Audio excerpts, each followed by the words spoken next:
اگه گناه بوداش 2 نفر پلوان نمیشستن. لو تکاشفتم ما تدافنتم، اگر از عیب هم مطلع میشدین هیچ کسی جنازه کسی رو دفن نمیکرد.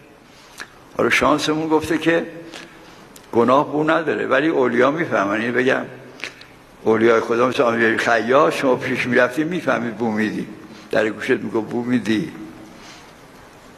ایمان هم بو داره. رسول خدا وارد منزل شد، فرمود بوی اویس میشنوم. اویس قرن اومده بود، چون مادرش اجازه نداده بود، رسول خدا مدینه نبود، رفت. حضرت که تشریف بردن فرمودن انی اشم رایحة الرحمن من طرف الیمن. گفتن بله قبل از شما اویس آمده بود اینجا، شما نیستین، رفت. مادرش اجازه نداده بود، شب مدینه نموند. حالا فردا رسول خدا آمده، بو در خانه منتشر شده، بوی ایمان اویس خانه رسول خدا رو معطر کرده.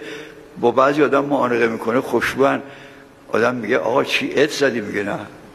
بعضی عطر هم میزنن بوگند میدن، چون ایمان نداره، تقوا نداره، بو میده. بعضی بو میدن، هم رفته عطر هم زده اما بو میده، چون ایمان کاملی نداره، نماز صبحش قضا شده بوگند گرفته.